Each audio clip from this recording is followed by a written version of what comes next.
All right, we are live. So Yay. I'm here with Stephanie today, and we are going to talk about homesteading, things we've learned about health, and just growing in two different climates because we are growing in complete opposite climates right now. Yes, we're on Satan's front doorstep. So if that's any reference point for anybody, So where is Satan's front doorstep? roughly Dallas, Texas. So just in case you wanted to know what hell was like, just come here for a little bit. I'm just kidding. But it's So how interesting. hot has it been? I've been seeing like different posts on Facebook, but how hot has it been? Yeah, it's been some days it's like 109. The good days it's like Oh 102. heavens. And then it was 111. I know, on good days it's 102. So I can't even blame my ducks for pooping only on my shaded patio, which is like That's where I would be. I know, yeah, they're shaded and I can't even be mad because I'm like, honestly, I would too. Yeah. So yeah, that's about what it's been like. And trying to keep plants alive. Honestly, I use homeopathic remedies. So I'll use Silica 6X and I'll put it in there like once a week. And aconite in a 6C or even a 30X potency for the plants is great because the aconite is like a shock remedy. And for plants, it acts very much the same. So for heat shock, you can do that, or carbo veg to help them just like revive when they're suffocating. So homeopaths. Let's do like quick definition. What's a homeopath? So, homeopathy is a highly individualized form of medicine that's super diluted and it's based on the individual. So, essentially, we look at physics, right? Our entire like universe is energy, but it gets a little weird sometimes when you say that because people think energy. But here's the thing: I mean, Newton's third law of physics, every action has an opposite and equal reaction. Homeopathy targets the action that's going on in the body and lets it finish itself up instead of suppressing it. So we know that electrons can store energy in multiple different ways. There's spin energy, there's kinetic energy, which everybody knows from physics class and chemistry. There's also vibrational energy, and that's where homeopathy targets. It's so low that it's at a nano dosage, and it can kind of bypass the body's defenses without being toxic because it's at such a low dose. It's called the Arndt-Schultz law for anybody who would like to research it. But it's really great. So that's how homeopathy works, and it's very scientifically valid. It basically works on a quantum energy level. Oh, interesting. And it sounds like it works on plants. Yes, because everything in our physical universe is energetic at its basis. So even with plants and cellular, like at the cellular level, it'll hit and it'll stimulate the plant to grow or revive itself. It keeps my plants alive in this fierce heat, including a shade, which is great. Use your real physical things too, right? Right? Like so okay, so it works on plants, humans, and animals? Oh yeah, just about anything. I use it for my ducks.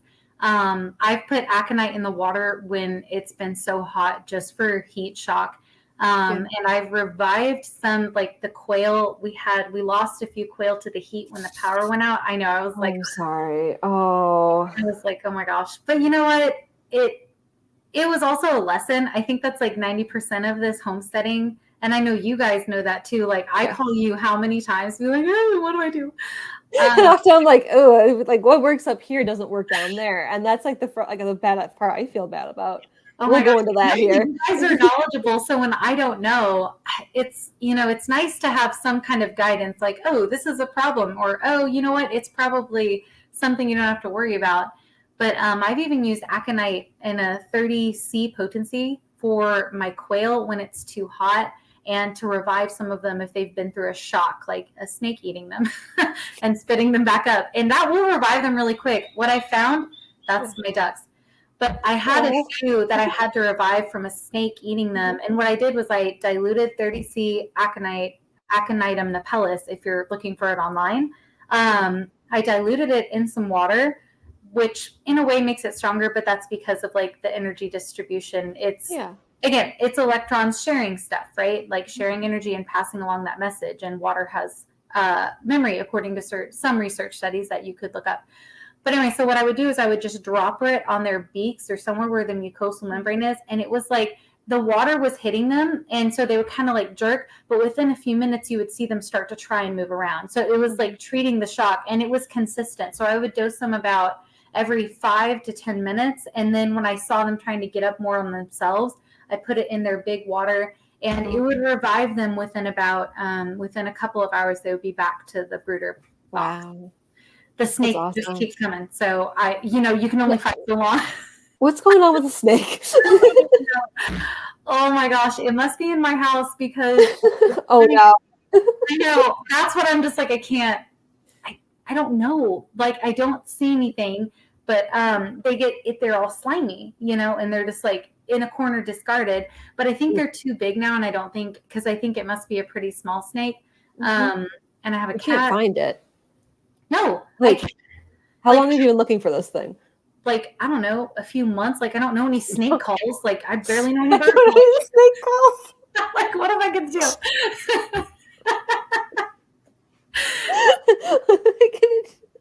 I'm out of luck. I don't know. I'm like, okay, Godspeed, my chicks, Godspeed. Like, this is.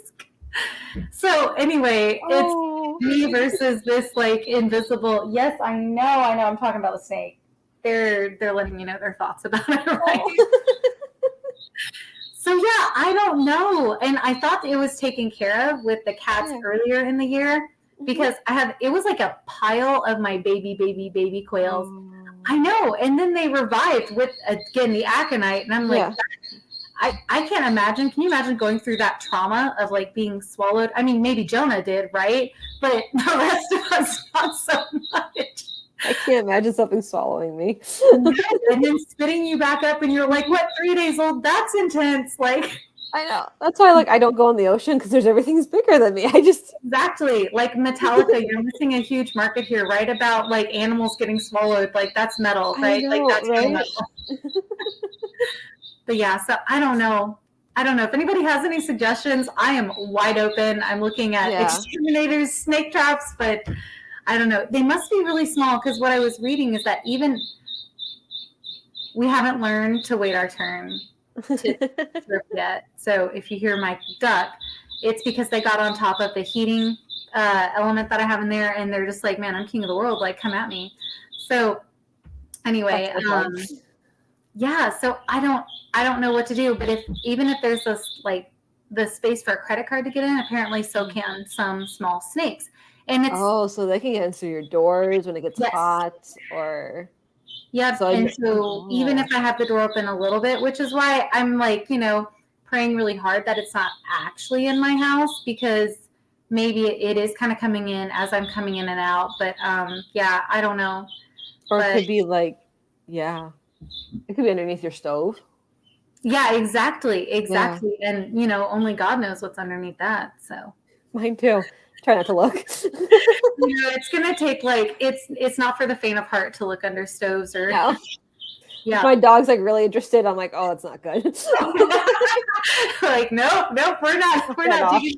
Yeah, we're not doing that. Absolutely not. But yeah, so I don't know if anybody has any suggestions, but how are your animals doing?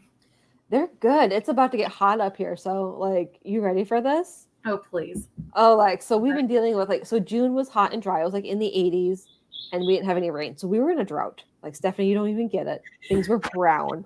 Like, we were walking on the grass and it crunched. Like, oh man. We were feeding our animals hay. The sheer surface of the sun. I'm just kidding. It was like we were dying. Oh my gosh. Well, but it is different climates. In different climates, it really is. Like, the plants are adapted to that, so it really is kind of a crisis for them, It is. Like, and especially, that was something like, so I used to live down in Texas with you. Not with you, but in the same 10 area. plus years ago. It was over 10 years ago, over a decade. I know. Let's not think about that. How old we are now. So when we moved up here, they were like, oh, we're in a drought. Like, it's barely rained. And it rained. I was like, it rained once 2 weeks ago. What are y'all talking about? Like, this isn't a drought. This isn't a drought. Like, yeah, things are a wee bit brown, but y'all are okay. And they were like, no. Like, and then after living here for some time, I get it. Like, the weather's typically in the 70s. So you walk inside a building and you walk out, and maybe it's a wee bit more humid. Like, but it's the same temperature typically. Like, Oh my gosh. I don't know why we have AC. Well, it's like now where we're driving in traffic, and I'm like, is it the heat or is it carbon monoxide? I don't know what's making me tired. Anyway, carry on. I know. Oh goodness. Carry on. So you're saying. So, but like now it's like, I think this past week it rained 2 or 3 times throughout the week. So it's just, that's normal for up here. And like, I don't know how to share. Yep, I don't know how to share my screen. But just to kind of pull it up, just to compare areas, I'll put this. I'm looking at a USDA chart, and where you are, you're in a climate like 8A. So what does that mean? I know nothing. I call you, Ashley. Come on. Well, so growing zones kind of tell you when you can start planting stuff and when you can harvest, basically, like your first frost and your last frost. And so the further south you are, the longer your growing season is, and the earlier you can start planting. So because it's warmer climate and they're more tolerable in the soil. Yep. And so you're in a much warmer climate than we are. We're in like 6A. So we really can't start planting until like Memorial Day, June, basically. And then our first frost date is like end of September. So we have June. Yeah, sorry, finish what you're saying. I didn't mean to interrupt you. Oh, you're good. So we have June, July, August is our main month for getting all of our food in. So that's like our heydays right now. And then a little bit in September, but September is starting to cool down. And by October, you're getting your apples, and that's it. Oh my gosh. So everything's getting pretty chilly. February up here. No, I'm not even kidding. We actually planted garlic like around March, and somebody was like, "That's so late to plant garlic. Like, what are you even doing?" That was their attitude, like lovingly, but they were just like, "Are you dumb? Like, you planted it in February." Planting it this fall because we plant ours in October. Okay. And then like it's like the first plant that comes up and gets you so excited, but they come up in like late April, early May, and they regret it every time because there's always a snow. Yeah. Like you see your garlic, you're like, yay! And then snow hits, and you're like, oh, just kidding. My garlic was so small, so I did learn my lesson. But I was like, well, it's dried. It's okay. You know, it's not terrible. And I replant it. Yeah. And I do have my lemon balm, which keeps coming back, which is great because the lemon balm, all of the old herbalists will tell you because it's called bee balm in other languages. Yeah. Even in English, I think in some areas, but it is swarming with bees. They love it. And so I plant it at one end of my fence, and then the rest of my garden goes around. So like my tomatoes and my cucumbers, that's all we have this year. I've done more in the previous years, but I was trying to focus on the animals, and I just didn't. You know, I ended up doing more cleaning out of the backyard to prepare for other things for next year as opposed to planting stuff this year.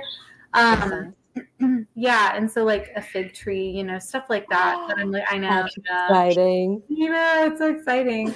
But you know, just trying to, and I want to do blueberries. So I think it's sustainable down here. And so yeah, just trying to like clear out and make way for that. But what was I going to say about that? Yeah, the bee balm, it's swarming. I'll take Elias, he's my 3.5-year-old son.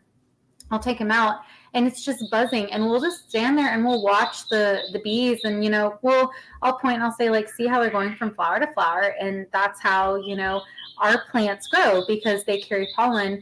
You know, it's a different kind of birds and bees talk, but you know what I mean? But it's like, you know, it's really cool that they get to see that firsthand and they're experiencing it. And with the bee balm, they're filled up, and it's really beautiful because you really see God's creation at work and just his intentionality in everything that he did. And so it's just really cool. And we get like those big fluffy bumblebees they're cute. They are super cute. Flying dummies. They don't know where they're going, but no, they do sting though. I got stung by one. Oh no, really? Yeah, it was 3.5 years ago actually, while I was like pregnant. Oh my gosh. And it stung me, I think right here actually underneath my eye. My whole eye swelled shut. Like, oh my gosh, it was horrible. Ashley, that's the big fluffy ones. Yeah. Because I was mowing and he flew up on me and I went to wipe him thinking it was a fly and he stung. I thought they were big fluffy teddy bears. I've been living dangerously apparently. No, like they'll sting you. Oh my gosh. Okay. Well, good to know. Yeah. What are those ones, those giant flying ones that look like Satan's minions? You know what I'm talking about? The ones that You are have like, more wasps than we do.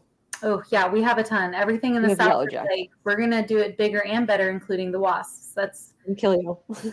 I don't know if it's the cicada killers, like the cicada eaters, or if they're Maybe. those nasty hornets, but they're horrifying to look at, and you can hear Oh them about a mile away.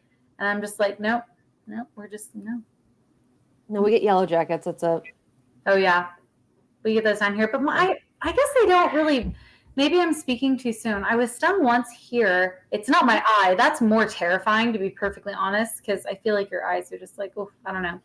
But I got stung here at 9 years old by a yellow jacket. But after that, it's like I guess they were just done with me. They were like, yeah, all right, we got you once, so we're good. I don't know, because they're out in my backyard all the time. Yeah. They totally ignore us. They just go from flower to flower and plant to plant. And so we just kind of leave them be, and we don't spray them or anything. We don't spray anything anyway in our backyard. Yeah, we don't either. We just don't mess with them. We're like, well, okay, whatever. We'll come out when you go to bed.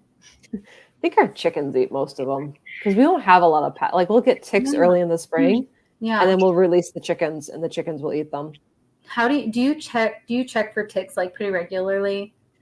In the early spring, we do. So like, and if we were to go out in the woods, I would check like if we're walking, we do a once over really quick for ticks. Mm-hmm. But in the early spring, I'm constantly checking our daughter, like looking through her hair, her ears, because they'll get anywhere.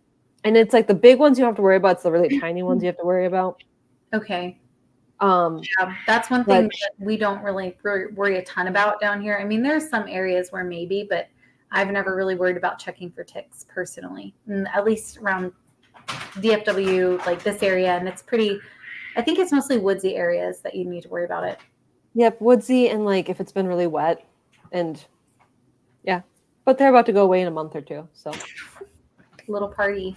Yeah, mosquitoes, everything's about to die in a month or two. Fleas.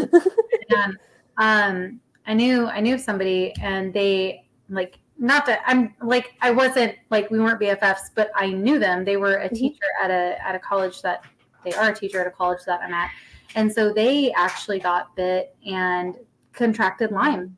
It was like fairly recently, and they felt super ill. They couldn't figure out what was going on, and anyway, Lyme's, and it's just, kind of one of those things you think about. But gosh, I'm glad we don't at least have ticks. We have all sorts of other things. That's like pretty much the worst. We have ticks. We have one rattlesnake up here. It's super rare. And we have red-winged blackbirds. Those are really mean. It's this tiny little bird that has like red. It's completely black and has red tips on their upper feathers, and then a strip of white. They will dive bomb you if you're near your nest. Like straight up, they start cawing, and then they will dive bomb. Oh my God. God. Then they've like in Grand Rapids, because we're south of Grand Rapids, but in Grand Rapids, there's an area where they close it off actually, because people will have scratches and like they get torn up. Oh my God. Yeah.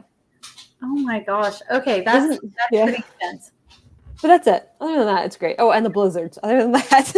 Yeah, I was going to say, maybe like the intense freezing cold. You're always like, Stephanie, come up here. And I'm like, what temperature was it again today? -4. No. It's like that for like a month or two, and then you're good. I don't even think I could do that. I'm such a warm weather girl.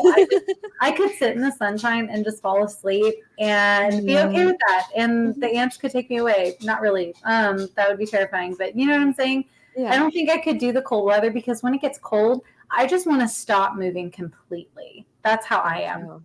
I don't know. That's how we are too. We're trying to find ways to enjoy the cold more. Because everyone up here, they're like, if you just stay inside, you're gonna be miserable. Like you have to find something to do outside in the wintertime. Oh, I believe it. Yeah. And they're like, you have to get out and you just have to hike. Like it sucks. Bundle up, go in the woods, and it's warmer in the woods because it's blocking the wind. Yeah. So that's a good point. So you hit the woods and you just walk around, and it's honestly like the times that we get outside in the wintertime, if we're in the woods, we love it. It's not as cold. That's kind of nice. Have the wind. You're slowly getting there, Ashley, slowly. Honestly, the year we went hunting the most was the best year. And then it's really peaceful too. Like we went out like when it was starting to snow really heavily. So we get lake effect snow because we're near the lakes. And so you'll get giant flurries just coming down. It's really Yeah, heavy and it just absorbs sound. And that was the most fun we had, was going out into the woods during this like heavy, peaceful snow. that's really And cool. then occasionally you'll hear like a squirrel chirp, but like it's mostly just really quiet and it's just fun. It's really That's a peaceful. really nice take on it. It makes me think of that poem by Robert Frost, "Stopping by the Woods Yeah. on a Snowy Evening," or on the Oh. way. I don't remember, but I remember reading it as a kid, and it was a beautifully illustrated book to his poem, and just the images and thinking about being in the snow. We're in Texas; it doesn't happen. Santa wears shorts. Like it's just It happens occasionally. You get a week occasionally. yeah, like where, but it's not snow because down here the ground is never cold enough for the snow to stick, so it just ices over, and so it almost becomes Yeah. more treacherous because Mhm. then the roads just ice over pretty quickly. But yeah, we see like one snowflake, and then we're like, everybody stay home. But I'm interested to see what will happen with the ducks and the quail in the wintertime because last year Yeah. I processed most of mine around Thanksgiving, and Mhm. I kind of thought we'll start again in the spring because I was kind of moving some stuff around and how I wanted to do it. Ignore the Mhm. animals in the back. The cats make noises and the dog thinks they want to play, and then it's like, what is it? Winnie the Pooh calls it a hullabaloo or what? To call Winnie the Pooh, it's just a hullabaloo. I could have that totally wrong. But yeah, it'll be interesting because quail supposedly do really well in the cold weather. And I have the Mhm. Coturnix. I have a few jumbo. And then my Nice. ducks are Rowans. And so Okay. they have been a delight. They are so Yeah. entertaining. My son's a little bit scared of them. And I'm like, good, good. A natural fear is good. Like, you'll get accustomed to it. Like, He'll learn to chase them, and it's gonna be the most fun ever. well, it's my dog loves it. She's not aggressive at all, but Yeah. she's a sheepdog. So she's an old English sheepdog. Oh. Yeah, she's in her like she's like, I know how to hurt these guys. Yep. So I'll be trying to Like get them perfect. from one end of my yard to the other, just to like take care of some stuff on like one end, Yeah. clean or whatever. Normally they're not a problem, but if I'm trying to get them back into like a certain area or out of a Yeah. certain area, and I'll just point. Like she knows inherently when I'm going one way, she goes the other way, and she'll corral them. I mean, it's like I've never That's trained her. awesome. You could call her like a city slicker dog, and she knows. It just like It's happens. in her gut, her Cool. instincts. Yeah, it's so cool. She just knows and she'll help me hurt him, and she's not mean. She'll kind of like playfully kind of nip at them. Again, that's my animal. That's my cat. She's got the vaguely got the personality of a teenage girl that like has two younger brothers. That's so anyway. But yeah, it's really interesting. And so I would love to find land and move and have like a larger space, but like what you guys have. But we're obviously very small scale farming. It's, if you can want to call it farming, it's Yeah, small it's scale urban homesteading farming. for sure. Yeah, very much so an urban farm. So, because we only have an acre and a half, but we're in a rural setting. So tell us about how much space are you doing? Because you have ducks, you have quail, you're growing your own food, like you have gardens. Like, tell us, like, what space are you doing this in? Because like people often think you need at least an acre to do anything in. I'll tell Yeah, you, an acre's a lot of land.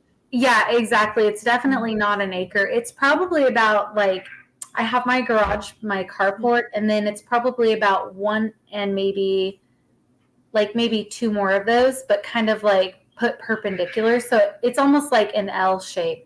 And Yeah. so what I've done is, and a friend of mine, Ivan Osaji, he helped me to put it around the bend of Oh, my nice. fence. And so they're in the sunlight, but it's not too much, and I do use the shade. And he's really smart. He has a really great way with plants. He was actually he worked in Crimea during the USSR as an agricultural scientist, and so he does Mhm. similar stuff here. And so he really helps us a lot with stuff, and he does things naturally. So when I was struggling with rot with my cucumbers, he's like, use Mm. sulfur. And then homeopathically minded, I took that one step further because homeopathic sulfur is more diluted and therefore more powerful. Yeah. And so not like to cause harm, but in order to like act deeper in the plant. So I used the sulfur, but then I went ahead and I put homeopathic sulfur 30X on it. And the rot, I mean, I think rot got one of them, but I think it was already pretty instilled by the time Yeah. we had done that. But the rest of my cucumbers were producing beautifully for the rest of the season. Oh, And so, perfect. yeah, and I mean, his help has been really, really incredible. And so we plant around, and then I have little herbs. I have the bee balm, and that for sure, I would say for an urban farm, bee balm is probably one of the best things because you will get all the bees, all of Oh, them. perfect. Apparently, don't befriend the fluffy ones as I was attempting to do. I was like, I will be the bee whisperer, and Ashley's here. I'll be the bee whisperer. I'll pet him. Ashley's crushing my dreams, but that's okay. It's probably like a good warning that I should heed, right? It's okay. If you get stung, you get stung. I mean, that is kind of like our mentality, but they're just so fluffy. That's how I'm trying to get with, like, we have an electric fence for our sheep, and our daughter gets real close to it. I'm like, don't touch it. And then I'm like, you know what? I just have to have her she just has to touch it. So she's gonna learn. As long as it's not like, and it like where she's gonna like die if she touches it, right? But it's like no, it's gonna hurt. But yeah, well, but like it's gonna smart. I mean, sometimes they do learn that. I had a similar thing with Elias. It was literally today. I'm like, I told him, I said, Elias, the car wheel is hot. Mama has to start the car and we're gonna wait on it. Don't touch the car wheel. What does he do? Like he touches the car. He touches the steering wheel. And I'm like, what part about this is gonna hurt? I don't know. So yeah, I was like, okay, in spite of all of my benevolent efforts to try to stop you from burning yourself, you went ahead. Oh my goodness. But what is it like having June on the farm? How does she do with it? Like, honestly, it's kind of been like, as we've expanded like our homestead growing into a farm. So our farm is microgreens and quail eggs. And then everything else is basically homesteading. It's kind of stuff we do for our own, production, our own food. And it's kind of, since it's expanded with her as she gets more independent, we've been able to take on more stuff. Oh, that's awesome. So, and one thing that people probably notice in my videos is that I'm looking very pregnant. So it's going to be we have to figure out a new situation of how to keep things kind of like really rethink our systems and be very intentional with our systems. So one of the things we did end up and we're also trying to figure out, like, with our systems, how can we go on vacation? Oh, yeah, because you probably really, who's going to do stuff? Exactly. Like, and we have like family nearby that can watch the animals while we're gone. But right now we go on like extended weekends. And every time we go on an extended weekend, like, and this happens across all homesteads, like whoever watches your animals come back and expect something to die. Not that they're doing it maliciously. Like, it's just they're not taking care. It's not, you're not taking care of your animals. So something like is going to happen while they're taking care of you. And some things that you might pick up on because you're used to, like, oh, I know this is normal behavior and this is abnormal behavior. Like, I've just come to the expectations, like, when we come back, something's dead.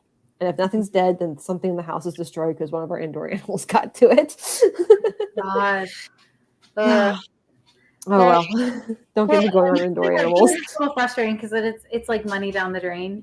That's why I'm frustrated with these quail chicks. Not like the chicks, but whatever entity is attempting to, like, engorge them, eat them is the word, I guess. I don't know why my brain said the other. But yeah. No, it's money. It's money down the drain. It really, especially when you get predator attacks. Like, so we've had quail that to buy 200 eggs or 250 eggs is about $200. You might want to put me off because I think they're about to come in. And I'll hop back on in a second. All right. I'm just going to talk about quail.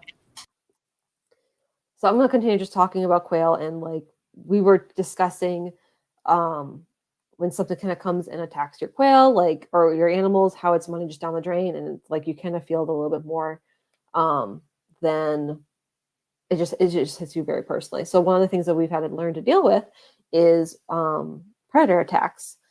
So to buy about 220 to 250 quail eggs, it's $1 an egg. You get some extras for bonus because that's what most quail hatcheries do. They'll give you a couple of bonus eggs. So you're looking between $200 to $250 just for the eggs itself. Then you put them in the incubator for a month. So they have to where they incubate in there, they hatch out. So you're paying for the electricity to run the incubator. After that, when you put them in the brooder, you're paying for the wood chips, you're paying for the electricity for the brooder.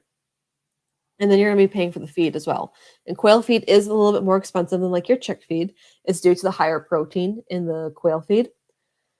And so now you're adding your labor and your time in there. So you get it for like, you have them in there for 4 to 6 weeks, depending on how cold it is or the temperature outside. So if we are hatching these out in like February, they're in the brooder for like 6, possibly even 8 weeks. In our case, the brooder is inside, which really stinks, literally stinks. I keep telling Cody, like, we need a better system. So that's one on our list to do, is actually come up with like a brooder house that we can put chicks into, and we don't have to worry about them staying inside our house. So, just, I'm going to wait for her to give me a thumbs up when she wants to come back. So it really kind of like, once we finally get them outside and they're feathered out, we put them in the tractor, we move the tractor every day, we are giving them feed, and like our grow outs will go into those tractors. Unfortunately, our, Manning's definitely back in here. Hey. Hey, sorry. I was like, oh, you're good. My son went to the tractor store with my mom, so. Oh, that's fun. Yeah, but I think they were closed. It was closed today. As he'll tell you. Oh, that's a bummer. Okay, Mama's going to talk with Miss Ashley, okay? Okay, please. Okay, so finish what you were saying. Oh, yeah. So by the time we're getting our quail out into these tractors, they're 4 to 6 weeks old, pretty feathered out. We've had invested our feed in them, our time into them, so they're worth a couple $100s. So in the middle of the night, when raccoons, which are raccoons are psychopaths, by the way, when raccoons hit them, they'll pull them through. Hey, Mom. Mommy, like, a sticker on my car. You might want to pause me for a second. Okay. Got people. All right. So when raccoons come through, they'll pull them through a lot, like live, and just murder half of them. And we've lost hundreds of dollars to raccoons. And you feel it like a little bit more when you're homesteading, because you're just like, the cost of it that actually went into. So when you hear about these news, it kind of makes you feel more compassionate to the news stories of when you hear about farmers that are struggling. Like, people say, oh, the farmers are losing their cattle due to drought. Like, it's distant. You don't understand it. It's someone else's loss. But then when you go through that yourself, even on a smaller scale, now you understand, like, hey, one calf is like $500. So one calf is like $500. And if you lose 20 of them, that's a lot more. And then by the time these calves are full grown, they're worth $1,000, because you can sell them for the meat and easily make $1,000 off of these future cows. So it's just, you start kind of like empathizing more and understanding the cost that actually goes into our food, and the cost of loss for food. Well, and you said that you had watched a really interesting. Oh, you know what? Mom was talking. You watched an interesting documentary about, and I remember you mentioned it was like about. Okay, thank you. I'll get to your question just one second, baby. It was about like where the food is produced, and they took kind of a weird angle on it. They did. I can't think of it, but it was like on Netflix, and it was like, almost like don't trust growers, right? Was that kind of the processors? So they were talking about the processing of it and how a lot of these foods have E. coli in them. So part of that's just like from nicking intestines. All right now. And like the intestine stuff gets into the animal, that's how you get basically E. coli. And like, they're not rinsing it out as well, or even then if they rinse it out or if they grind it in, it gets mixed into everything.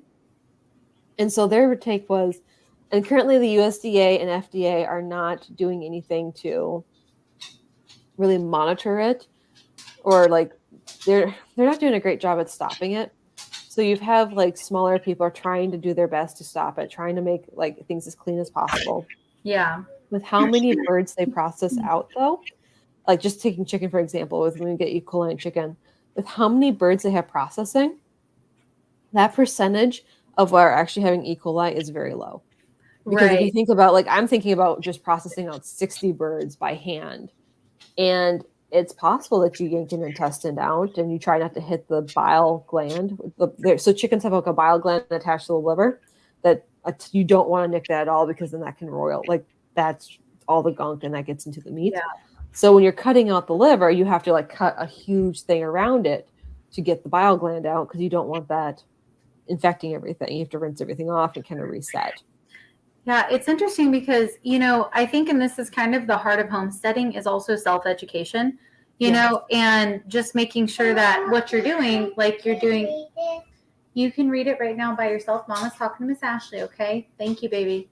But the heart of it is self-education and being self-sufficient, right? Because, Yeah. I mean, there's no saying that, this other company / organization isn't going to nick it, like what you said, Yeah. Mhm. but learning to do it on your own, and like, it really does create a certain bond with food that I think we've lost in our later generations. I mean, because when you process your own food and you are careful with it and it is your own, there is more than just like, yeah, this is the meat I cooked. No, this is the meat I raised. I Yeah. then, processed, and like with love and care, because there's a sacrificial element there, Oh, right? absolutely. And not just the sacrifice on the animal's part, which is why they used to eat every portion of the animal, because it was Mhm. wasteful to let it go. Like, even they would eat the livers, and that's what we do. Yeah. We'll eat the quail livers. But they would I don't remember what I was saying. Wow. Okay. Anyway, but basically, there's a sacrificial element to it, not just of Mhm. the animal, but also of your time and being willing to Yep. do it the right way. Yep. Oh, absolutely. I've started appreciating more aspects. Like when we process out chickens, I do save the livers. I save the feet too, and use that for bone broth, which Yeah. I should do a video on. But we had like 2 or 3 gallons of bone broth in our pantry, canned and preserved. So I'm like, I really don't want to add more bone broth until we get basically through all this. I'm So like like this. like once we get down low, I'll make some more bone broth. But like, so they Yeah. have chicken legs frozen in the freezer right now. So It's so neat, And I think that was the biggest thing for me when I was processing my own quail, in yeah, that sink back there. It's the fact that that is your own meat from start to finish. You know where it's come from, you know where it's gone, you know what's gone into it, right?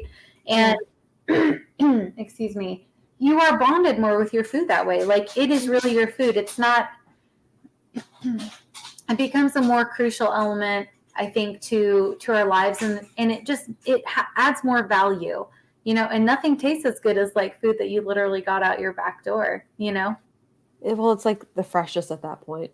Oh, it's So fresh. like, and Yeah. then especially like up here, we're kind of like right now everything's like coming into season, so you can get things at your farmer's market, and it was Yep. picked the day before at ripeness, so everything's delicious. And so we're in the process of canning a lot Yeah. because in the wintertime everything sucks up here.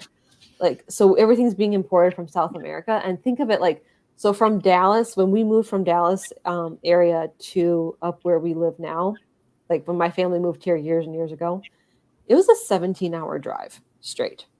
So imagine that coming from South America on top of it. Like, granted, they're not just using trucks, they're, flying it and stuff, but they have to pick this, Yeah. like, for it to look pretty in the stores, they have to pick it like a week in advance for it to look pretty. And by the time you buy it and you bring it home, like the next couple days, it's going like that. And some of them, Because, like, unless you're buying organic, there's stuff sprayed on it too that's oh, also yeah. keeping it looking pretty as well. And I mean, just the glyphosate. I mean, that's like one element that we know about that's in there. That's you know. And yeah, and that's kind of like up here, food's like expensive too in the wintertime. And then you add organic on top of that costs. And then just, oh, I don't even get me started on gasoline prices up here. Oh gosh. Well, that is another difference. I think down here it's like I think I paid $3.50 a gallon. Gosh, it's That's expensive insane. for down there. It's hugely expensive, and I'm kind Mhm. of out like more towards like Wiley, Sachse, and so sometimes Yeah. there's lower gas prices out there. But even there, I'm just like, well, that's fine. I guess we can't go anywhere outside of like a Mhm. 5-mile radius. Ilusha, did you go potty? Okay. Can you get your stool and then wash your hands, please, at the sink? Can you get your stool? I might have to help him wash his hands. I do miss 350. We're up to 399. Sorry, I'm gonna. Oh, Ilusha, okay, no worries. you need to be obedient, please. So we're kind of complaining about gas prices here. So we're up to like 399 up here in Michigan, and that just kind of adds, like, when you go to your farmers markets, now you're like bringing your food there, and you have to account for the cost of gasoline going into your market. So my husband, we're quail and a microgreen farm, and we do sell at farmers markets. And so that's kind of when you go to the farmers market, you have to kind of think of all the aspects that go into selling that. So for example, they have to think about buying the spot at the farmers market, the gasoline to bring the food there, and then their time and the money, the cogs of the actual product that's being sold. So if you're thinking about doing a farmers market, these are kind of things like before you bring your goods there, these are things you have to consider. Number one, how much does it actually cost to make my product? Not including labor, like cost of materials only. Okay, so there's the cost of materials. You typically want to add 20%, but also keep in mind your overhead. So your overheads are going to be your gasoline to get there, your farmers market booth, and then again, you're not even paying yourself for your time. So these are things you have to kind of factor in about how much is it really worth your time going to a farmer's market and which farmer's market it's going to be worth going, because not all of them are the same. So I'm going to add her back. Please, can I sit with you? Yes, you may sit. So not all farmers markets are the same. Some are much more profitable than others. We had one that's like 15 minutes away from us, and it just was not going to work for microgreens. People were more interested in cookies than microgreens, which I get. I love a good cookie. No, but you're right. It is based on the demographic. Down here, it's similar. Depending on certain farmers markets, some of them are even more craftsy, and it's like it's not even a farmer's market, but it's depending on what the people want to purchase. And so in certain areas, people they understand the value of the product and they're willing to pay for it, right? Because they understand what they're getting, as opposed to other places. And, I worked a couple of markets, and it was kind of like what you were saying. There were some where they just weren't interested. And this was out, I remember I was out in Ennis, Texas, and I had herbal tea, right? And so I had people keep stopping going, is this sweet tea? And I was like, not at all. You can add sugar, but no. No, don't get me wrong. I'm glad you love your sweet tea, but this is definitely not your standard. But yeah, it's very much, and I made so little off that market. But it's just kind of trial and error, like you guys in that market. And how's the market that you're at now? We're at, we have our weekend market's our best market. But then we tried another market and it's not doing as well. And then one market that did really well last year isn't doing as well this year. And that's kind of a kicker. Well, and part of it is just the economy, because the market where I'm at, it's people are having to work more for less. And so then they're willing to spend more or spend less. It's just the way that it's going. I found that I'm probably going to have to pull back from market and just do online, because it costs money, as you know, to maintain the booth stalls, and stuff like that. And so the stall fee, gosh. I hope you guys are able to find a good niche, because I know for down here, at least a market that I've been at for about 4 years, well, 3.5 to 4 years, it was the best market that I'd ever been at. And the people there were just fantastic. But now it's, kind of taken a turn. And I think it's just the economy and, just depending on your clientele that's buying, whenever it hits them, and it depends on what kind of sphere they're in as well. And so now it's kind of hitting everybody. That's one thing that Cody and I are trying to keep in mind too, is if you want your, people talk about food security. So one thing during COVID we found out is that we are very dependent on the grocery store. Yep. And if the grocery store doesn't have it, that's mass panic. So who's always going to pretty much have it is your person next door, because they're growing it. They know how to sustain it. They have their own resources. They can get it for you. They're going to cost a little bit because they're not subsidized. So your chicken eggs at the store, the part of the reason they're $2 is because your taxes went in to pay for their feed. So they actually grow chicken eggs at a very expensive, those chickens are 100% on feed, which is very expensive. They're not free ranging. They're not getting out. It's not a healthy egg they're producing. Yeah. And so your tax dollars go into that to make it more reasonable, to offset the cost of feed and so the farmer can make a living too, because how do you make a living off $2 a carton? You don't. No, you can't. And then they make it impossible for Clementine. Yes. Can you sit down? Sorry, I'm just grabbing a clementine. But no worries. Kind of going on off of that, one thing that Cody and I are keep in mind is if you want to make sure that your local sources stay around, you just have to understand you're going to pay a couple dollars more, and you're investing locally, because you're not in unfortunately you can't compete with subsidy. You can't compete with a subsidy. So that's one thing that, like, when we go to the farmer's market, we'll buy more expensive steaks. They end up being $2 or $3 more than at the store, but they're higher quality. Yeah. And it's kind of what you were saying. It's almost like those like giant farms. They're putting the small farmer out of business a lot of times. I mean, it's kind of like any corporation, really. But you can use your imagination on that one. But it's also something where I like to barter with people. So, or not barter, I guess, but like a trading system. Yeah, barter. Yeah. Not, I guess my brain thought haggle, not haggle, but barter. So a lot of times, like, not many people have quail eggs. So it's kind of nice to be able to trade those things. And then you're not paying like money. You kind of are, because you paid into the animals themselves and into the product. But, it is a little bit different system, and you can barter and trade. And most people that are kind of like in our sphere of like kind of self-sustaining farming, looking at that, honestly, I'm thrilled to trade. Like, I will trade. Like, if you want to come over and do some work at my house, I will trade you some eggs or something, or whatever, because, we all have different skills. And I think, unfortunately, everything has a pecuniary value. So it's just people want money over goods. But I think that probably with the way the economy is going, a bartering system is looking nicer and nicer for some people, and also more affordable, more financially. I do see barter system coming through more, like even if it's trades of services. So something to kind of keep in mind is, as you're entering in like an economic recession, like what are some ways you can do to diversify your income streams? Now, your income streams can be like, this is my garden and I'm growing a crap ton of tomatoes. I have extra tomatoes I'm not going to process out. Or maybe you did process those tomatoes out and someone's like, hey, I'll take your jars of salsa, but and I'll trade you for, I don't know, like I'll fix your sink for you and I'll do it for a couple jars of salsa. Or if you raise, another good animal to raise in an urban area is rabbits, because they're very small. They don't need a lot of space. Up here in a 6A USDA climate, we have like about 10 by 20 space, and we just pull the tractor through. And because it rains so often, the grass grows back and then they can eat the grass. So they mow that area basically for us. Yeah. No, there's creative ways. But then that's a good way of like, we can trade rabbit pelts. We can trade rabbit, the actual meat carcasses, because it's a lot like chicken. For if you wanted, like, for people, like for other goods. I know Cody's traded microgreens for, what did he get?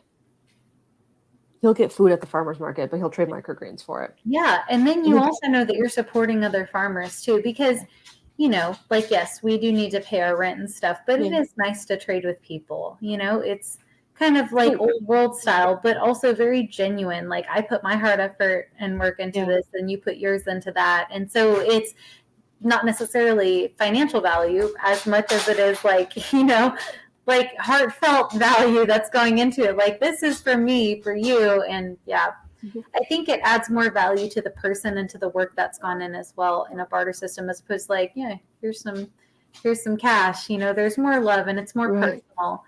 So I think most people are willing to do that. I know a chiropractor down here, and she had clients that needed chiropractic care. And this is on a different level, but just again, it's like an interesting and creative way to help that. Because like, it's expensive to go to a chiropractor, even after an accident, if they're not covered by insurance. And so she had people that couldn't afford it, but they were like, you know what? I am really great at cleaning houses, or I can bring over a meal like twice a week. And so that's what she would do. So she would give them like consistent chiropractic care, and they would cook a meal for her family. Or they would like, hey, I'll come clean the bathrooms this week. And so it was perfect. Yeah, but I mean, it was really actually pretty great, because they got the care that they needed without gosh, I teach English and here I am struggling with words all night. But without infringing, that's what I was trying to think, on their financial situation. Like, but it was of equal value to her, because she's, taking care of people and she doesn't have time to clean her bathrooms. So it was actually really a beautiful trade. You may put It's creating alternative economies. And that's how you create your local economy, and that's how you survive things like when COVID hits, like things like where your local, like the grocery store is not going to have it. Other things aren't going to have it. So where do you get it? Okay, well, you need to have those connections within your local economy or your local community, and be able to trade, whether that's your services, whether that's goods, and to get services that you need. And that's what's going to sustain you through things like COVID. And most people are willing, like what you were saying, through things like COVID, most people are willing to kind of expand that. There might be some people that won't, but. Absolutely. Like we were like, you want eggs? Here's some eggs. We have tons of eggs. Like we would love like some donations to go towards their feed, especially in the winter time, because that's what we have to pay for. Yeah, gosh. But yeah, that's really our biggest thing is like, that's our biggest threat to our homestead is really winter. Yeah, I believe it. Down here, I would say the winter really isn't too bad. We do sometimes get a frost, but it's like more, I mean, it's like, light compared to what you guys get up there. I think it's just the heat is so intense, and with these animals. And I lost power not even for very long. And I have a fan on my quail and they're in the shade. But even with that loss of power, they blew through their water. It wasn't very long. They blew through their water and it was still, I don't know. It was intense. You may put some more stickers on your poster. On one hand, I don't know, because I know you were down to one female. Maybe keep some eggs from that female and hatch them out, because she has genetics to survive heat. I don't think I did. I think I had one female laying twice. Yeah, because I haven't seen another egg. Oh no. We'll keep one of the males. We'll keep one of the males and breed him to females. Yeah. Like your future females. And then that way you're breeding those genetics to survive heat. Oh, that's a good point. Yeah.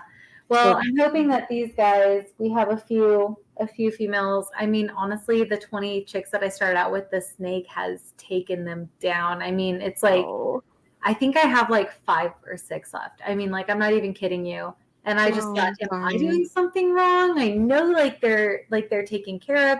And I have them in there with the duck chicks too, but I don't like that wouldn't be the problem. The duck chicks are just watching this horror show go down every night. Nothing's touching the duck like this. I know, and the duck chicks are actually fairly docile. They're just so sweet. And I've seen them before in other people's brooder boxes with other chicks, and I thought, oh, okay, they're fine. They might not be besties, but they'll chill with each other. And so, but yeah, no, the ducks are fine. And I don't know. Maybe it's just my luck. I don't know. God's like, are you sure you want to invest in quail? Is that really what you're doing? But I think it's really just a lesson in endurance, right? Like farming isn't for the faint of heart. Like you're going to have setbacks, both financial and like very physical, right? And this is kind of both, but it's still great to learn. And then like, gosh, these are like the most hardy quail, the ones that have made. Nothing's going to kill these guys. That's kind of where we are, because we just bought sheep, and we bought a hardy breed of sheep. They're the 2 common hair breeds of sheep that I can't think of. My husband would know. But we're trying to keep in mind, okay, like you don't want to pump them full of antibiotics, and then you don't want to keep breeding that. But at the same time, this is our starting stock. So as we get bigger, we'll have to figure out, okay, which genetics do we want to pass down? I'm kind of starting to play with that with our rabbits. So we have a very good buck right now. He's just awesome. He sires very, very well. So I'm trying to figure out, okay, like I looked at one of our rabbits, and one of them had a really pretty fur coat color, and I want to sell furs eventually. Yeah. So I'm trying to figure out which fur coats do I want to like keep, because you can do inline breeding. So I could do her sire to her, because animals are a little bit different. You don't do that with humans. You know what? But I can do like our buck's daughter and do inline breeding that way. Oh gosh. I have to be careful, because you don't want to do too much inline breeding. But trying to figure out what genetic traits I want to do. So if I want more of her fur color, because she kind of has like a silvery, like brown fur, so it's very, very pretty. Yeah. It is. And it's really like her mom is a rare combination. Her mom's chestnut on one of our rabbit videos, and she came out as a brown color, which normally you don't get with New Zealand, California crosses. So normally, but it's a New Zealand color. So we're trying to figure out like how do we keep. I want to keep breeding more of those different colors through, and that way we have different furs to offer. So what do you guys want to do furs with the rabbits, or do you want to do, what other methods of like income do you have with rabbits? So we have yet to process out our first rabbits. We kind of had a hard time getting them like we were late breeding them, and then one of our does had a miscarriage, and then the other one's been a great mama. So and then the other one we rebred, and she was able to produce. So she's all well. We gave her one more shot. Yeah. So what we're gonna do is like I'm gonna harvest the furs, get those furs tanned, and then offer furs, but also sew them into different clothing items to offer that. And then the rabbit itself is going to be processed and frozen. Okay. For dog food. Okay. There's less USD. Like I need to look into it, but there's going to be less government restrictions with dog food because there's a lot going on with human food, which is understandably. Sure, so, but it's a market that you can at least get into and kind of sustain yourself with. That makes sense. Yeah. I mean, you sometimes have to do what's just financially like sound at the time, Yeah. And you can raise rabbits pretty cheap. Like, yeah. Ours are like the rabbit feed itself. They don't go through it that quickly unless they're pregnant or you have a bunch of little bunnies in there. I remember that was one that you suggested for us. So I've kind of had it like on the back burner. My secret desire is goats. Oh, you changed your mind? I wouldn't recommend it because I know you guys have small property, but if you're dealing with they do really well in cold. So at 90 degrees, like 80, 90 degrees. So this week I have to start thinking about, I have to get water bottles frozen to stick in there. Otherwise they might die from heat stroke. Yeah. Okay. So yeah, maybe they're just not the most. I don't think so in Texas. Yeah. Well, because I would like to expand to like other small animals or something that within a cityscape, they won't really. Yeah. We're honestly pushing the envelope with our like male. I only have 4 male quail out there because out of 20, I had 4 females, which I think it was only 3. And I was like, statistics teachers everywhere need to explain this to me. Out of 20 and only 3 females, really? That's anyway. But so I ended up processing a lot of them because of the like insane violence and stuff that was going on in the cage, right? Oh yeah. Mm-hmm. And so then this whole mess happened with the heat, and I'm just like, well, okay. Honestly, God's in charge of it anyway, and these quail belong to him. So I'm just going to keep chucking forward and seeing what happens, and just whatever the outcome. At least we're learning, and at least it's something that like we do have a better grasp on than we did a year ago, right? Yeah. Now we have ducks, and honestly, I love them so much. They're my entertainment. Like, who needs reality TV when you have ducks? Honestly, please, somebody tell me. They're hilarious. They are so funny. I almost want to give them like an old couple name, I don't know. I don't want to upset anybody, but you know what I'm saying? Like they're just, I want to like say a name and they're like, hey. You're like Cody and Ashley. I'm like, hey. I think I'm more names than that now. I think that's perfect, as a matter of fact. Actually, Cody might be honored. He absolutely adores ducks. I like baby ducks, and that's it. My other option was Tweedledee and Tweedledum. So Cody and Ashley. Perfect. I will say Ashley's the latter of the two. So that sounds about right. Cody's fairly chill. That sounds about right. No, but the ducks are honestly, and the two, Yusha, do we do loud cars or quiet cars over here? Quiet. Thank you. They're just jumping. They're jumping. Can they jump quietly? So the 2 ducks that are in here, I don't remember what I texted you, but they're a crossbreed, and they're Rowan and then an M-word, and I don't remember which one they are. Gosh, you know what? Let me look really quick. But they're really, really beautiful, and they're so stinking cute. I'll pull it up really quick, and they're so fun. I love them. They don't necessarily like it when I pick them up, but I can't not. They're so cute. Okay, it's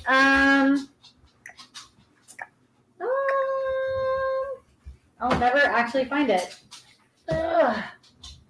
Oh, Magpie Rowan Cross. Ooh, those are pretty.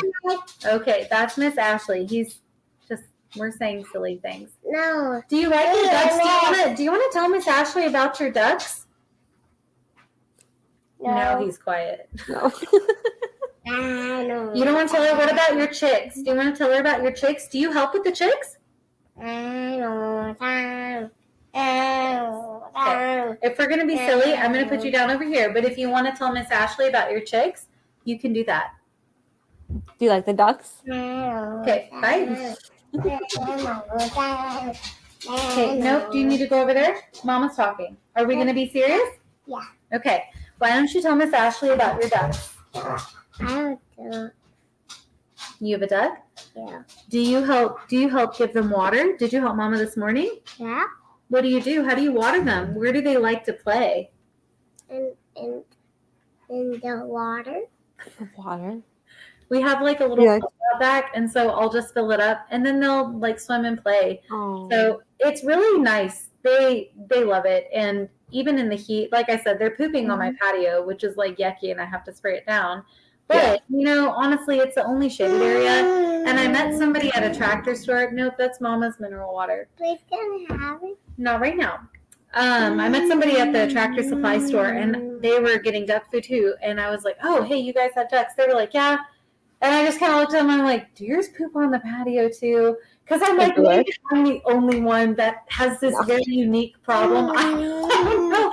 And they're like, "Yeah," and I was like, "Oh, I'm not the only one in the universe that like whose ducks poop on their patio." So it made me feel not isolated in my problems. I was like, "Oh, good." I'm not. So up here, the ducks tear up our land really easily. Oh yeah. Like, so how do ducks like handle with the Texas? Because you guys have clay down there. Oh my gosh, but they still trash it. How so? They absolutely, just like wherever the water has been. Yeah. They just trash it. Like there's no respect whatsoever. They're like digging holes. Somebody else pays for the land that they live on, like none. But I will say that it's drier, so it's harder. But it's only in the areas where, like, no, sir. It's only in the areas where there's water. Oh, do you need to go sit time out? Okay. We're quiet over here because Mama's talking. Thank you. No. Anyway, but wherever the water falls and wherever, like, if I've sprayed and some of it will like drip out while I'm like spraying stuff down or watering the plants, that's where they tear it up because it's nice and moist and they can kind of get in and under it. And I found some areas where they've dug under with their bills. Oh yeah. I know, but honestly, maybe it's because I only have two, so the problem is really kind of like maybe centralized to a certain few areas, but they're really fun. Yeah, I'm curious how your land will look in a couple years because you have that duck fertilizer, which is more of a liquid. Like unlike chicken is kind of hard. Oh, yeah. But duck is more liquid based, and then on top of it, you're adding all that nitrogen based water from the duck pools, dumping that everywhere. Yeah. So that's really healthy for it. So I'm really curious, and especially if you add trees and stuff, like how much water your land will start to retain. So looking at oh goodness, I forgot what it's called. It's a homesteading method, permaculture. There it is. But looking at permaculture, you look at ways to like maintain water within your ground, and you do that by adding trees. You do that by adding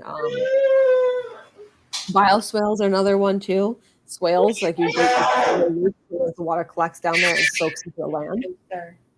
And so it's kind of. You might need to take me off for a second. I need to. Okay.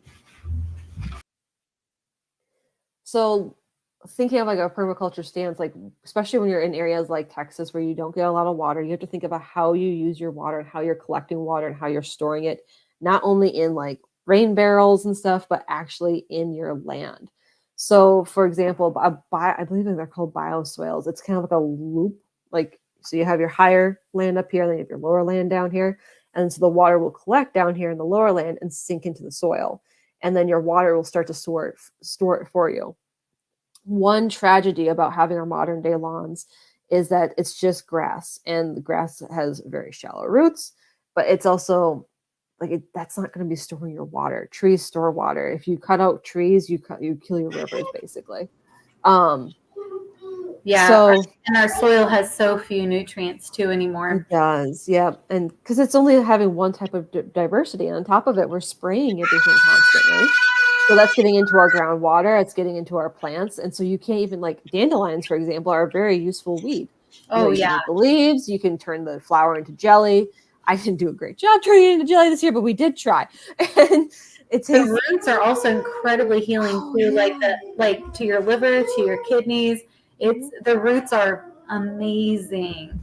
Anyway, finish. Just had to throw that in there. Oh, absolutely. But you can't harvest dandelion now in the city because, or you can't harvest it from your backyard because if there's been spraying or fertilizer, now you're consuming because those like our sprays and our fertilizers are coming from weapons. So basically, the same chemicals we use for weapons and bombs, we're like, hey, this stuff grows stuff really well because phosphorus, it's all of those nitrogen. Let's just Phosphorus pump it is into our soil. yeah, because phosphorus it's explosive, right? So Yeah, yeah, gosh, and it grows stuff really well, but at the same time, it's also like that's not safe for us to keep consuming. yeah, no, not at all. Like, I mean, to be consuming in the first place. Oh my goodness. Homeopathically, phosphorus is something that like we look at when somebody needs a homeopathic dose of phosphorus, not just regular phosphorus. Please don't go out and like eat phosphorus or stuff like that. That's Mhm. not what I'm saying. But at a homeopathically diluted phosphorus, it's for people who one of the types of pains they have is burning, and so we're just getting our trains down. And it's anyway, but yeah, and it always makes me like it's interesting because you see these connections and in some ways it's applied one way and then Yeah. when you apply it in an ill way another way, we do pay the price. We really do. Mhm. We think we can outsmart Mother Nature and we can't. And there's a difference between the nitrogen generated in like a for fertilizer and like that chemical versus nitrogen that's in quail poop, nitrogen that's in chicken poop, nitrogen that's in duck poop. It's a little bit. I don't know the exact. I can't. I need to research like how it's different on a chemical or like a It might be what it's with in the poop versus yeah. like what it is in like a different form, you know. Hmm.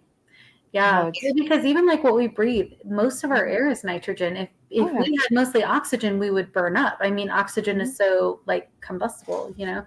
So it's interesting, and everything is like such a delicate balance. Don't It mess with is. us, right? Like if it's been working up until now, I know. it was good for previous generations. So it still is just as valid. And sadly, we have been not been great stewards of the world that was given to us. So I think we're relearning how to be stewards. So like Adam and Eve knew how to be stewards, and they just dive. Like I'm gonna be honest with you, like they died a couple years. I believe they died a couple years before the flood. So they didn't pass down that knowledge to their like they were terrible parents. They didn't like instead they allowed their children to diverge like divulge in every sinful divulgence out there, and that's why we had hit with the flood. Like if we think the world's bad today, it's nothing compared. I think like it was much worse, right before the flood because people were living 800 years. yeah, Like imagine what evil you could do in 800 years. Like look at the 20th century and what evil we were able to do in like 50. exactly Yeah. like the Holocaust, for example. Oh, And people had a shorter life at that point. Now think about if they had centuries to live, how you could develop that. yeah. So The flip side of that is think about what amazing things you could do in that time, like if it was devoted to good things. But sadly, our human existence, like our fallen human state, that's yeah. not what things get devoted to. You know, that's like one thing about I like watching different kinds of films because it is interesting. Like it's what you're kind of seeing somebody else's perspective on like humanity and like the human the what is it the human condition, right? Yeah. But some of those movies I'm like that's in someone's mind. Yeah. I don't want to watch that, but that's our sad fallen state, right? Yeah. That's in someone's head, like that violence, or whatever it is. And so I don't like those kind of films because I don't want to replay it. I don't want to be in somebody else's head in that way, but it is a pretty accurate show of our humanity, unfortunately. Okay, am I in your way? This is Koshka. It's Russian for cat, so we got really creative with the name. We're just a creative people over here. So I know. Oh. I know. She's offended, but you know what? Yeah, She'll live. I know. Oh, we're coming back for round 2. Okay. But yeah, I think it's interesting. Like what you said, sadly, 800 years is a long time to do a lot of evil. Yeah. I mean, So thank you for Jesus Christ who is working in our hearts, right? To change us. Gosh. Anyway, sorry, finish. Sometimes I'm absolutely. just, oh gosh, it's like, what would we do? What would we do? Like, I don't know. Anyway. Well, kind of going back to like the whole permaculture movement, I think that's what we were originally supposed to do. We were originally supposed to take care of the earth and work in a permacultural setting. And permaculture is more so like you're working with the land to maintain the land and to do it in a more natural setting. So I think we're relearning it because we've been tilling for how long? Like part of the reason you had a 7th-year jubilee, and like for the Jews, they couldn't touch their land in the 7th year, and they had to give the land a rest. Well, part of that is because like weeds, they have a deeper root. They can go deeper into the soil, and then when they die, they're dying, pulling that nutrients up to the topsoil and dying and decomposing and adding to that soil layer. They were plowing. Like if you think of like when Jesus talking about, he talks about like plowing and they're just like throwing seed instead of planting it in. Like plowing your soil destroys the soil structure.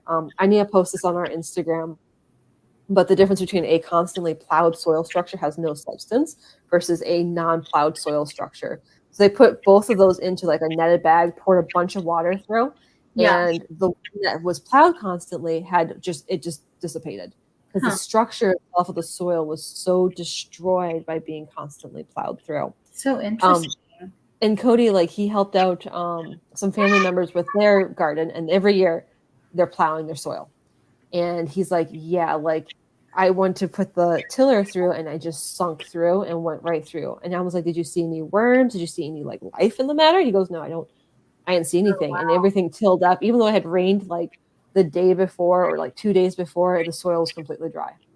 Wow. So they destroyed the ecosystem down there. It completely did. And in our garden, we add straw. So our biggest weed right now is grass, and it's especially due to like being pregnant, I haven't been able to keep up with it all. Well, I think that's a pretty like understandable reason. Oh, it's a mess. Like I've been like, I don't even want to post pictures of it. Like we're still getting a harvest, but it's horrible. But when I was planting potatoes, I dug into the soil with a shovel. A much different harvest in a few days. So it's true. Yeah, I think there's all sorts of benefits coming together. Yeah. Very true. Anyways, I will dig to like plant stuff, but we're not tilling, if that makes sense. So it's like what we disturb is very minimal and things will go back. But every time I put a shovel in to dig for potatoes, worms, constant earthworms everywhere. Ooh. And then and our soil is black and our soil holds a lot of moisture. It is a higher clay content, but we're adding to it constantly because we're adding straw, we're adding like scraps. Like in the wintertime, we add ash from our wood burner. We're adding scraps from our food pile. Yeah. The chickens are going in there. They're tilling things. This past year, we put we have a giant maple. We added a bunch of leaves to, which added carbon, and that offsets the nitrogen from the chicken poo, the quail poo that we were adding. Very nice. I think that's why our squash are doing so well, because like that area just took off like crazy. Great. Wow.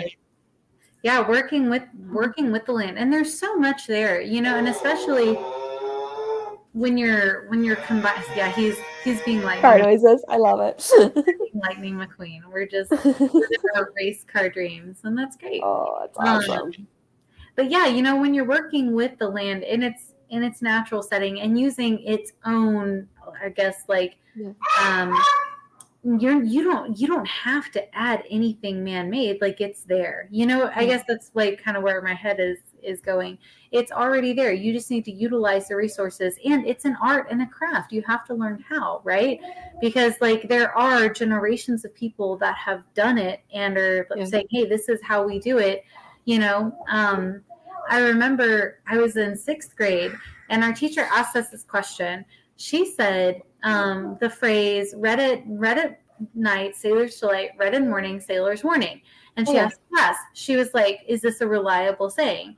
And I remember thinking, yes. And then most of the class said no. And in your head, you're like, oh, maybe I'm wrong. But I just remember saying, no, it's always yes.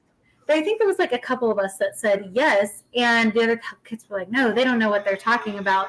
And she said, actually, it is because they're the ones that are living it.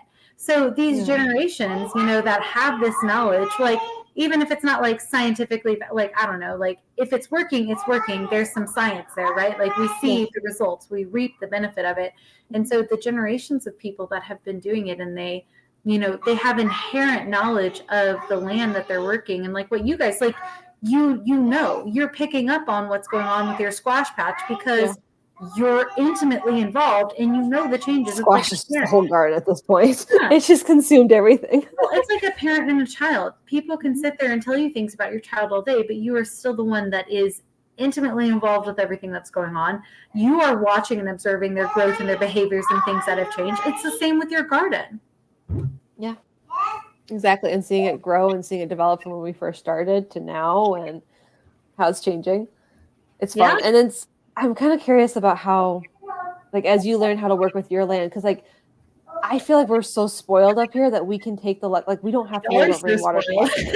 Like we are, like, winter time is hard. Like we have to store it for winter time, so we get like 4 months to store everything up. We're already starting to get firewood packed up. So like that's where our contingency is that we just have a really short period of time and then a really long cold period. But for an acre and a half, we're able to have 6 sheep on here.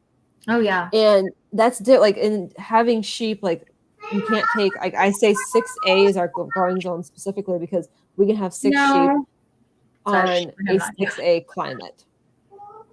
I would not recommend that for like anyone else. Because for example, like in the Badlands, 1 cow needs 27 acres. Oh my to grow, because that's how much space, that's how little the land is as fertile. And up here you could have 5 acres and have, I don't know how many cows, but you can have multiple cows and then move them to a different section and then move them to a different section. Right. So you don't need as much land per animal to sustain it. Yeah, it is interesting. You have to know your animals and you have to know your land and where you're at. Yeah. And so you don't destroy it. So like when we think of feedlots, we think of brown, like dirty soil and cows just pooping everywhere. And of course they're going to eat E. coli because they're going to see a water puddle, drink the water. And then guess what? There's poo in it. And if another cow has E. coli, now they have E. coli. And now it spreads through the whole herd. And now we're pumping out that poo and we're spraying on our spinach. Like that's how your spinach gets E. coli. So we've seen it firsthand. Well, that's what the documentary was showing. It was showing like how like the whole cycle is and how we're using like, oh sure, we're using this awesome fertilizer for our spinach. Unfortunately, like because of how we're raising our animals on top of each other, we're not like spreading them out. We're not sustaining the land. We're destroying the land, like making giant mud puddles and just like So it's kind of, I'm very curious like to learn, especially as you start to introduce more animals, because you're going to find out like, oh, these animals aren't good for it, or these animals are. Like how it changes your land, like because I think once you described it as you can fit 2 Corollas back there. Yeah, you could. You could have one this way and then one this way. So it's roughly the area of 2 different garages in like a perpendicular setting. But yeah, I really do want to add more animals. It's hard when you're working full time though, as you know, because I know you go through the same struggle because you want to you want to be with your family and on the land and doing what you got, which I mean land, right, on the backyard. But I guess there's a time and place for that, and I'm hoping I would like to expand. It's been really fun, and it's also you learn a lot about. And I love that my son gets to watch it too, especially us being in a more city setting. That's not something that he would normally get the opportunity to do. But he goes to school and he tells his friends about daycare. He goes to daycare and he tells his friends about his ducks and his quail, and he does help. It's something where he will go turn on the hose and then he will go water plant, so he'll count to 10 and he'll water it. Sometimes we have to spray the fence or something else because we're 3.5, and how can we resist that impulse? So exactly. I mean, I can't even resist it sometimes. So how can I expect my toddler to? He gets it from somewhere. So, but it's really neat because like those are opportunities that I never could have given him in another setting. And yet here we are, and he has his unique little bringing up, but it's also teaching him responsibility and care and kindness for animals, which I think sometimes with toddlers, and this isn't all parents, nor is it meant to be necessarily, I guess, a blanket statement, but I think sometimes it slips parents' minds that kids might be acting cute with an animal because they don't know what they're doing could possibly harm the animal. Yeah. And if that animal turns finally because they're like, okay, I'm tired of being like sat on or poked and prodded. the animal gets blamed. But by the same token, it's our job as parents to teach them to be kind, and because even my son with like our dog and our cats, he'll like want to pull a tail, and that's absolutely no. But having the other animals, he is exposed to that, and it helps him learn kind of across the board different animals and their care. Ilusha, Mama's talking right now. Okay, but Mama's gonna talk. Anyway, yeah, we're like, oh, you're talking enough to Miss Ashley. Pay attention, right? He's a toddler, and that's fair. But I will say that it's a great opportunity to get him to expose him to other animals, and then to teach him how to handle them in turn. That's really cool, and also gain confidence. Yeah. Like they talk about, like it's a great way. Like if you are want to take on this path, and again, you're doing it with a backyard that can fit two Corollas. Yeah. How many? I believe use Corollas. Like that works. I like that. So, and that's a great way to expose your kid to you can grow food with two Corollas, and they're gaining that confidence, that responsibility, and like that self-assurance within themselves. Yeah, and really, I think most people in the city don't realize how much they can do. I think it's just maximizing your space, because for us, that was one of my concerns. I'm like, well, because you have this picture in your head that you have to plant in rows. Like, honestly, says who? You can go around the fence. And that's what we do. We just go around the fence, and then there's still this massive space. But like, even with just a few plants around the fence, last year we harvested over 150 tomatoes from a little backyard. I mean, like, that crop is, and evidence of like the Lord's provision too in such a small area of space. I mean, it was just insane, Like, we can't eat 150 tomatoes. Turns out my son can. But freeze them. We did give freeze them, can them. I'm a big believer in like first fruits, right? And so like, let's give these first fruits. But after that, boy, my son consumed them really fast. I was like, well, I would like to have had a tomato from our garden. That would have been nice. Maybe next year. But he does. He's out there. He's looking for the tomatoes, and he knows he will go out and pluck them. He knows when they're ready. But and we had to harvest all of the green ones last year in like early November because it was But and I was going to make some green salsa or can them. Yeah, but they ended up turning red, and I was like, little by little, and I was like, okay, well, this works. I like myself a sandwich, and my son thinks that he eats them like apples, and they're so great when they're from their backyard. So and they're so good fried, like fried green. I know like fried isn't the best. Like use butter. Yeah, butter, and then I think I used tapioca flour or almond. I know I used almond flour because it was sweeter, and then I mixed that with I fried it in butter. It was really good. Well, and I think there's a misconception about certain, like I think some people do react to dairy, but there's a misconception about fats, because really the problem comes in with like partially hydrogenated oils and things that have been broken down, or oils that were never meant to be canola oil high temperatures. Right, exactly. Canola oil, which pretty much like compare with motor oil. But, with the high saturated fats, even coconut oil. So what it does is like olive oil is great. I use olive oil on a salad, and I just spread it on there with salt, pepper, and that's my dressing. Oh, yeah. Okay, you can go potty. But if you heat olive oil, it's still great to cook with. But if you heat olive oil, it actually loses its structure at a high temperature. And so then kind of denatured. Yeah.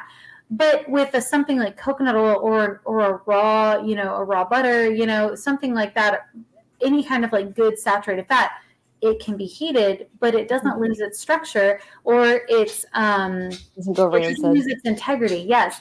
And so when you think about your brain and other organs that are mostly fat, you made a face. Is that a sound? Oh no, I thought I heard something like in our room. I'm like, ooh. Oh. I'm like, I don't know what that is, but we'll find it later. Be good. Cody finds a snake in this house. He's burning it down. But so your brain is mostly fats, and so is your like cell membrane, right? So you don't want something that's going to be a passive membrane. You want something that's going to be strong structure. Same with your brain. It's mostly fats. Back in the day, Britain used to recommend that their children eat fats when everybody was getting sick, because it would sturdy up the body. So if you think cell-to-cell communication, and that disease can be a result of a lack of cell-to-cell communication or proper cell-to-cell communication, I mean, that's one of the things where, I kind of want I'm not saying you eat butter all day, you know, everything in moderation, but it is a vital component, right, to a healthy metabolizing system, right? Something where not metabolizing, but communication, right? And, you know, metabolizing. But your body needs it. Your body needs those healthy fats. And a lot of them, like cholesterols, can be precursors to estrogens and hormones that your body can manufacture naturally. But it is when things get out of balance. And so I like to recommend people to look at Weston A. Price Foundation. And it's not like necessarily that we have an affiliation. I know that probably for your show, you need to say that. But I have learned so much from their website and reading books by Sally Fallon, Sally Fallon Morell, Sally Morell. I'll have to think about it. And then Dr. Thomas Cowan. And so they just do these research. They've researched so much and they have so much experience. And Weston A. Price himself, the guy that the foundation is named after, was a dentist who went to all these indigenous cultures around the world studying their teeth. And they had good teeth, but they weren't involved in a regular, you know, dentist office. They were indigenous cultures, but it was their diet.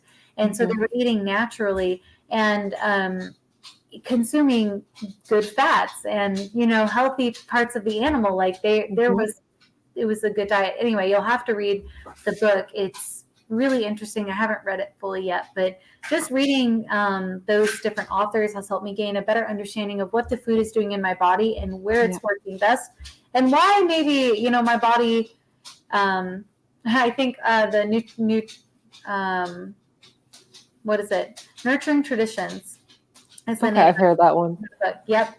And so it's like not a politically correct diet or something like that is what it is on the. That's fun. And I was like, okay. But it's so full of information and they have one for child rearing as well. And so the kids, like what kids need at different ages. And I need to look into that. Yeah, I can send you a link to it so you can look at it, but it's Nurturing Traditions. And I could totally have that name wrong, but you know what I'm talking about. It's the yellow book, Sally Morell, Fallon Morell, or whatever. I think that's her name. And then Dr. Thomas Cowan.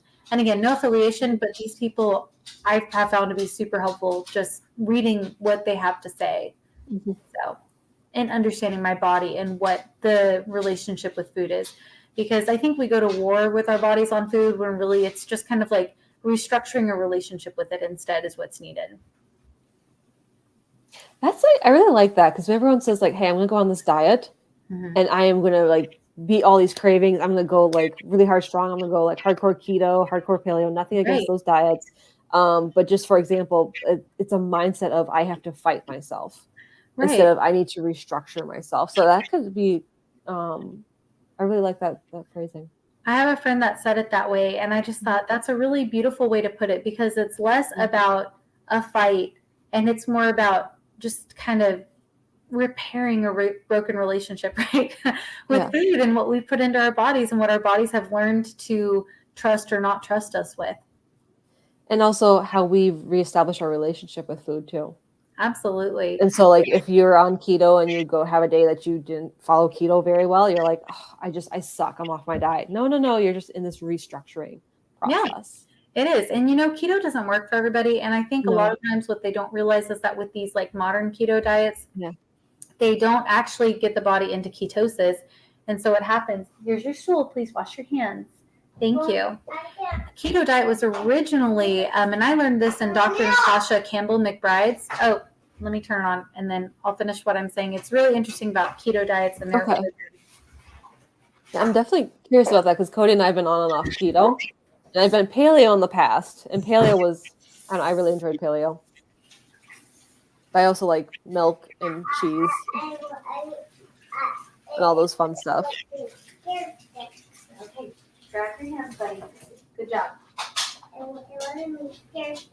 Yeah, that's good. We can't be scared, right? Yeah, I can't be scared. That's good. I'm glad. I'm glad that you're overcoming that. Let's untuck your shirt. Did you see my graceful trip? But with the keto diet, originally it was intended for epileptics because with the high-fat diet, they found that there was an 80% reduction in the seizures overall. And so it was meant to target that specific group. And so when the body does like hit ketosis and things like that, with fasting, a lot of times there's a religious element for people or some sort of meditative element. And so it actually is a different focus of the body as opposed to like, I'm doing this to lose weight, but there's actually like an intentional meditative focus, whether that's like you're fasting, for whatever religious purpose. But it actually, the intent is different. And the intent is a lot of it behind the energy behind the diet. Again, like our physical universe is energy. And so the certain energies and thoughts that we're putting into things really do have a reflection on the outcome, and even biologically. And so it's interesting when you look at what the original keto diet was for and when the body does hit ketosis in traditional fasting, right, versus how people are applying it now as a quick fix or, maybe a long-term fix that they want. And for some people, it probably works well. I've heard great stories, but for people who maybe, and again, I'm not a medical doctor, I'm not attempting to like diagnose, I'm just giving like my thoughts and my research, and it's more for like educational purposes. But it's really interesting when you research into these diets originally, how some of them started, especially the keto diet. It was intended for epileptic patients, and they found an 80% success rate with it. But it was a very controlled keto diet is what it was.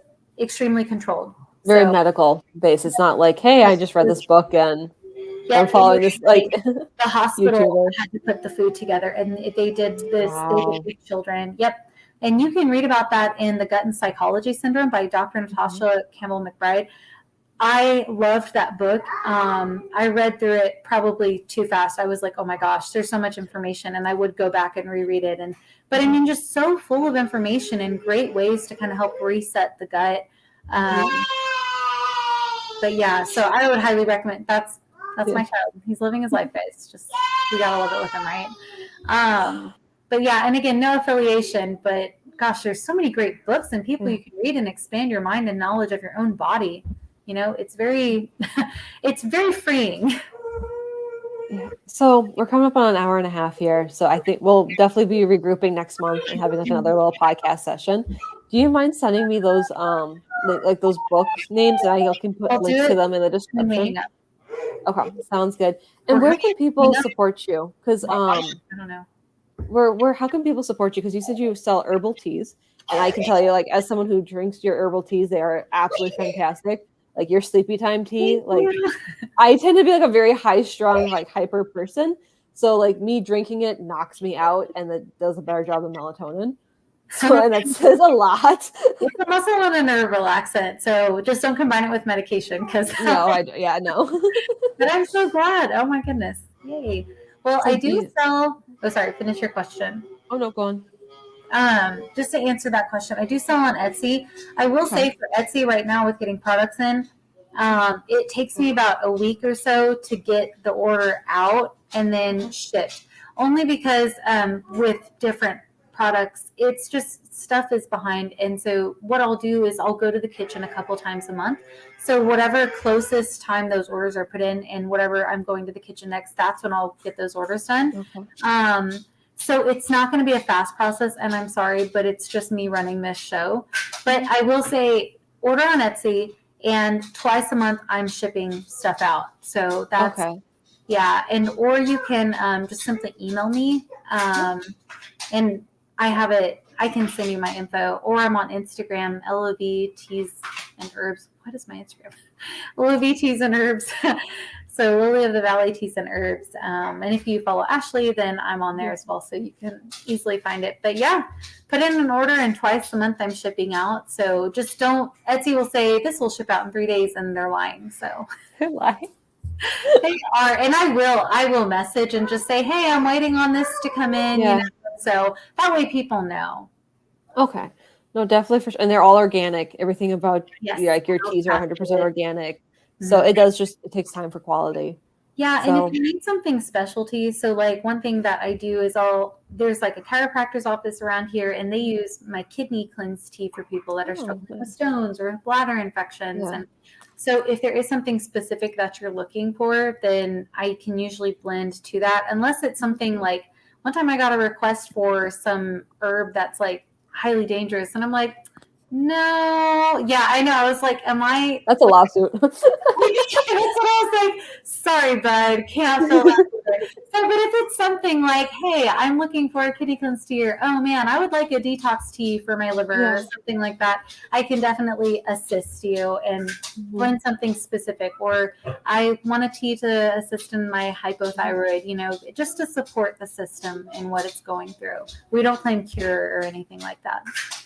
And it definitely helps because like you have like a stress anxiety tea that I've had, and like I think I'm on the ADD spectrum because sometimes I just can't quiet what's in my head and I need to focus, and so drinking that tea just quiets everything. And I know a lot of people like they talk about substances to use, like people will drink alcohol to quiet their head. Yeah. Well, this is a great alternative to like alcohol or any other type of drug, just to quiet what's in your mind and be able to focus. Yeah. Well, and a lot of times the herbs also have other effects in the body, like they do have other nutritive value. And alcohol, like, and I'm not against anybody, like I'll have like a cider or something, but a lot of use of alcohol in order to quiet the system. This is also something from Natasha Campbell McBride's book. What happens is that in order for alcohol to like be processed through the system, one of the byproducts is acetaldehyde, and it will bind to different areas in the body and change the 3D structure. So like maybe vitamin B can't like be used. Yeah, vitamin B12 is one thing that goes down. Yep. And so that's kind of, while it's nice to, I'm sure, have a nightcap, it's also like, well, there is a real effect on the body over time with the usage of that, whereas an herbal tea is a more natural way to get some of that. And I think for some people, where dependency might be, you might worry about a dependency, right? It's another tool in the toolbox. Yeah. So, and it's super yummy. Yeah, for sure. So if you want to send me all that, I'll put that in the description for this video and then people can check it out. Again, I'm a huge advocate for like your teas. I absolutely love them. Thank you. You're so sweet. Like they like, of all the teas like I've had, like Sleepy Time tea, like getting it from the store or other teas from the store, I'm like, this actually, like, your teas work. Well, and that's huge. With the teas from the store, what I struggle with, this is why I went into making my own teas, because I used to buy teas from the store as well. But the processed teas, even though like they are organic and they are good, you don't know what's in the glue lining of those tea bags, and they still have been so highly processed versus a freshly blended bag of herbs that I receive. So I buy my herbs from reputable companies that dry them appropriately, that harvest them appropriately. They're either free from human interference for 3 or more years, or they're certified organic. And so that's where I get those herbs from. And then I blend them myself. It's fresher. It's less of a processed product. It's not, you don't have to worry about, what's in the glue lining. You can just put it straight into your teapot or however you want to brew it. So it's I like it. I feel like I've ruined myself for other teas. Like I only keep a stash of my teas here, and it's so bad. Yeah. Hey, if you don't want to use your own product, is it something that you really want to sell? Yeah, absolutely. You can't speak to it then. So, and then for Heartland Farms, if you want to support us, if you are in the Michigan area, come check us out at the Marshall Farmers Market, which is every Saturday until winter. Then it's every other Saturday. And we sell microgreens, we sell quail eggs. For more support, follow us on Instagram or check out our YouTube channel. So we're constantly learning stuff. We're trying out new things and trying to figure out what we can do to be more self-sufficient. So they're awesome. All right. Sometimes. Hey, I call you guys. I'm on the horn. The learning process. All right. Well, thanks. So we'll touch base next month.